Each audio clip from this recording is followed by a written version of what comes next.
Hi friends, welcome back to my channel. I'm so excited to have you here today for Spooky Saturday episode 5. I love doing these videos. I know not as many of you love them as you loved watching me do makeup, but this is what makes me happy. So, those of you that love it, thank you for sticking around. Those of you that don't, I'm sorry. Wednesdays will be my content for non-Spooky Saturday stuff. And just so you know, I have fixed, if you can't tell, the camera angle and all that, so if I get super into a story and I'm like this and I bend down, my chin won't be hidden. I've also fixed the angle of my computer so that I'm not looking like down here and I'm looking straight ahead. So I'm doing my best to try to make these better, just so you know. Let's just get into it. When my sister Betsy and I were kids, our family lived for a while in a charming old farmhouse. We loved exploring its dusty corners and climbing the apple tree in the backyard, but our favorite thing was the ghost. We called her Mother because she seemed so kind and nurturing. Some mornings, Betsy and I would wake up, and on each of our nightstands, we'd find a cup that hadn't been there the night before. Mother had left them there, worried that we'd get thirsty in the middle of the night. She just wanted to take care of us. Among the house's original furnishings was an antique wooden chair, which we kept against the back wall of the living room. Whenever we were preoccupied watching TV or playing a game, Mother would inch that chair forward across the room toward us. Sometimes she'd manage to move it all the way to the center of the room. We always felt sad putting it back against the wall. Mother just wanted to be near us. Years later, long after we'd moved out, I found an old newspaper article about the farmhouse's original occupant, a widow. She'd murdered her 2 children by giving them each a cup of poisoned milk before bed. Then she'd hanged herself. The article included a photo of the farmhouse living room with the woman's body hanging from a beam. Beneath her, knocked over, was an old wooden chair placed exactly in the center of the room. Oh my god! Oh my god! Oh my god, that's disgustingly creepy. One of the scariest, grossest things is a fucking disgusting, psychotic mother. That's what that sounds like to me.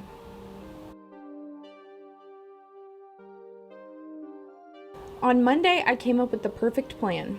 No one even knew we were friends. On Tuesday, he stole the gun from his dad. On Wednesday, we decided to make our move during the following day's pep rally. On Thursday, while the entire school was in the gym, we waited just outside the doors. I was to use the gun on whoever walked out first. Then he would take the gun and go into the gym blasting. I walked up to Mr. Quinn, the guidance counselor, and shot him in the face 3 times. He fell back into the gym dead. The shots were deafening. We heard screams in the auditorium. No one could see us yet. I handed him the gun and whispered, "Your turn." He ran into the gym and started firing. I followed a moment after. He hadn't hit anyone yet. The kids were scrambling and hiding. It was mayhem.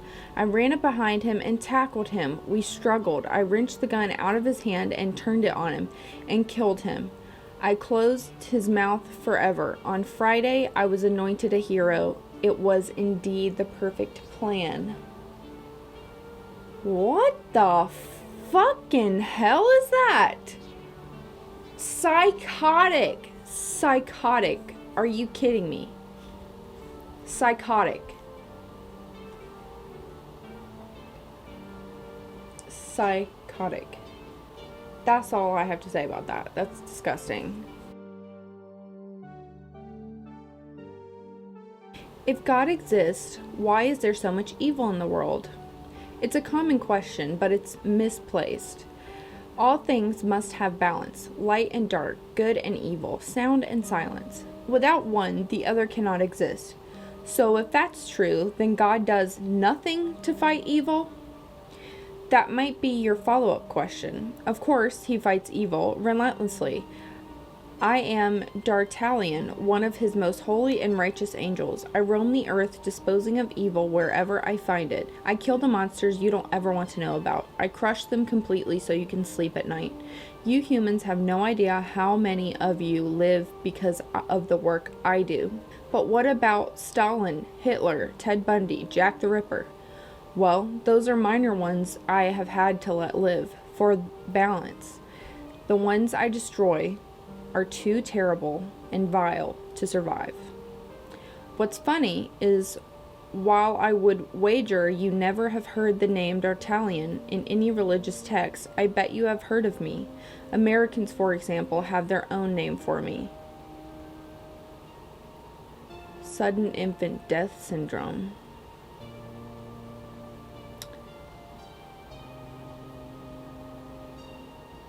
I want to vomit.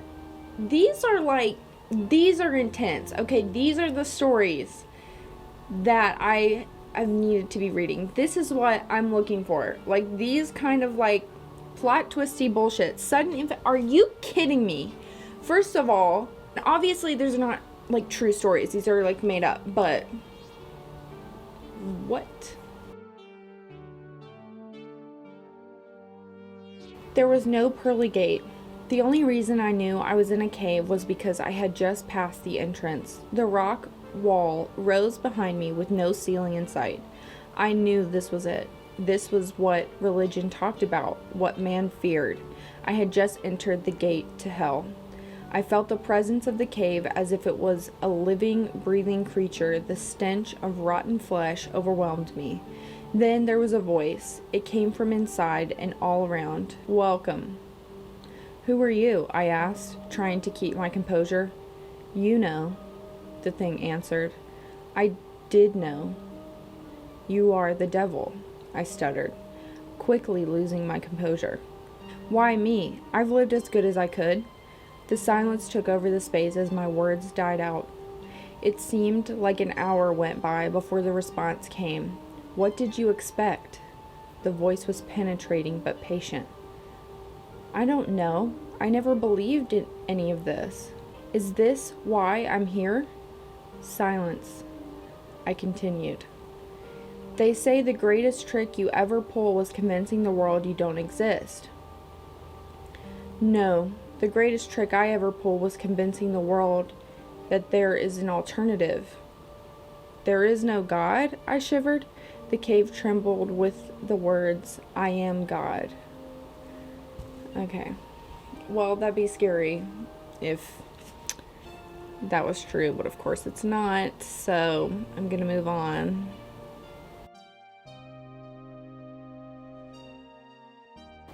It was 1 a.m. and Guy Halverson sat in his dark living room. He hadn't moved for over an hour. The accident earlier that evening was playing over and over in his mind. The light turned red, but he was in a hurry and accelerated. An orange blur came from his right, and in a split second there was a violent jolt. Then the bicyclist rolled across his hood and fell out of sight on the pavement. Horns blared angrily, and he panicked, stepping on the gas and screeching away from the chaos into the darkness, shaken and keeping his eye on his rearview mirror until he got home. Why did you run, you idiot?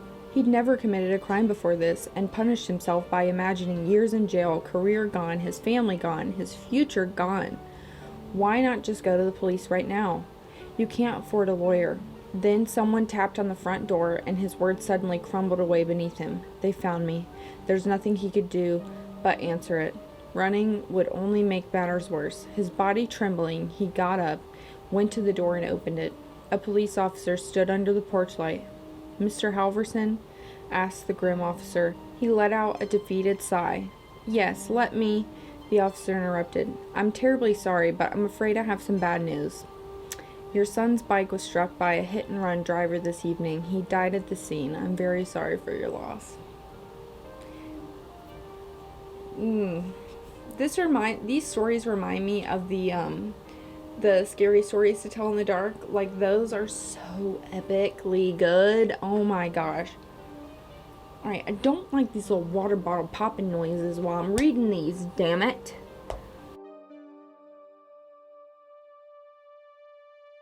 Have you ever walked into a room and found a vampire? No, not the sexy kind, but the foul creature with bony limbs and ashen skin. The kind that snarls as you enter like a beast about to pounce. The kind that roots you to the spot with its sunken, hypnotic eyes, rendering you unable to flee as you watch the hideous thing uncoil from the shadows. Has your heart started to race, though your legs refuse to? Have you felt time slow as the creature crosses the room in the darkness of a blink? Have you shuddered with fear when it places one claw on top of your head and another under your chin so it can tilt you, exposing your neck? Have you squirmed as its rough, dry tongue slides down your cheek, over your jaw, to your throat in the slithering search that's seeking your artery? This is disgusting. Have you felt its hot breath release in a hiss against your skin when it probes your pulse, the flow that leads to your brain? I'm sorry, you guys. I just can't keep a straight face while I'm reading this. This is like so gross. Has its tongue rested there, throbbing slightly as it's savoring the moment? Have you then experienced a sinking, sucking blackness as you discover that not all vampires feed on blood? Some feed on memories? Well, have you? Maybe not. But let me rephrase the question. Have you ever walked into a room and suddenly forgot why you came in? What, bitch? Oh my god, don't. Oh, sick. Sick. Like, I mean, good one, I guess. You got me there. Don't give me real life scenarios when I'm gonna be scared though. The doctor pulled the stethoscope out of his ears and hung the device around his neck. Mr. Weatherby, all of your tests have come back negative, and my examination shows nothing abnormal. Adam knew what was coming next. I'm not crazy, doctor. I'm sorry, but there's no physical reason why you occasionally lose control of your hands. A psychologist can help.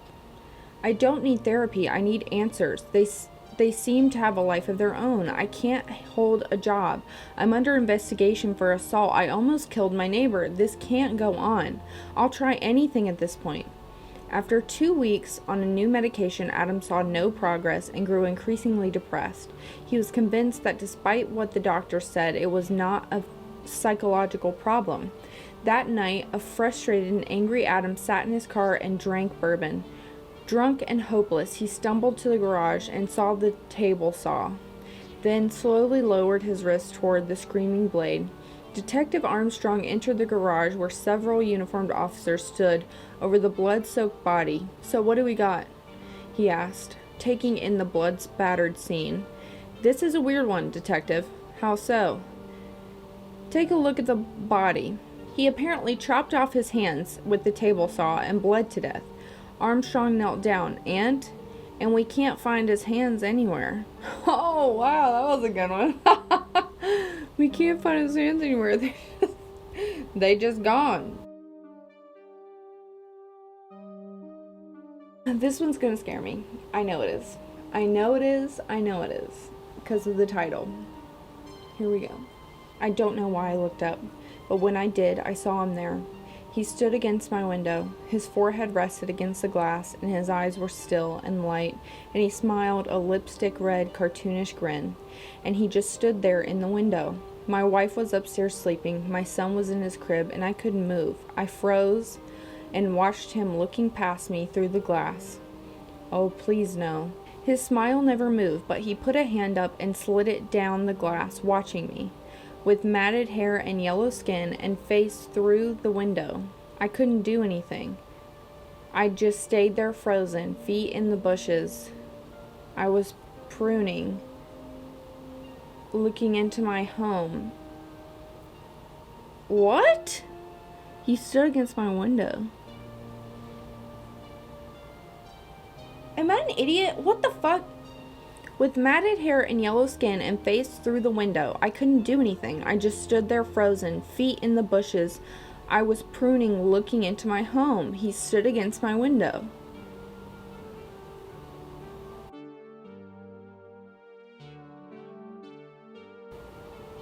That made no fucking sense to me. Did you see, like, in real time, like, how, like, what, like, so I get it's like one of those, like, it's you that's scaring you type things, right? Like, that's what you're getting from it, right? Because, but, like, what? I'm gonna have to get, I'm gonna have to get Travis to explain this to me later, because He is the one who explained to me A Clockwork Orange. He said it's a movie, and so that's what that reference to in my last video. But like, he might have to explain this to me. I swear to God, I'm not an idiot. Like, I'm not just like some dumb person. I just genuinely don't understand this particular situation. People started falling from the sky by the close of the decade. They were never clothed, always naked, always a petrifying grin on their face. It had been just a few at first, but then hundreds and thousands would fall at a time, destroying cars, homes, blocking off highways. Strange discoveries were made upon research. They were human, but lacked any blood, intestines, even a heart. No one could explain the hideous grins they had on their face, or even where they came from. It was a woman in Costa Rica who made the latest and most disturbing discovery. She recognized one of the fallen bodies as a long-dead relative, one who died back when she was a teenager. Then more and more identifications were made. Soon people were picking out their long-dead loved ones among the video feeds and cadaver piles and crematoriums. No one could explain why they were coming back, falling from the sky. Even more distressing, after disposing of the bodies, it wouldn't be long until the same body came plummeting from the sky. You could not get rid of them no matter what. People were getting killed by higher volumes of falling bodies, and soon after burial, they too began to fall. My mother was killed when a body landed on her car, crushing her. The next week, the news reported on a body that had gotten lodged into an airplane windshield. I saw my mother's grinning face, the happiest I'd ever seen her. They say when hell is full, the dead shall walk the earth. What about heaven? Okay, like, I get where it's supposed to be like whatever, but like, that's impossible. Like, heaven's not gonna be full. Y'all know what my opinions do, but alright, so we're going to stop there so that I can do other things this week, but I will see you next week for Spooky Saturday episode 6.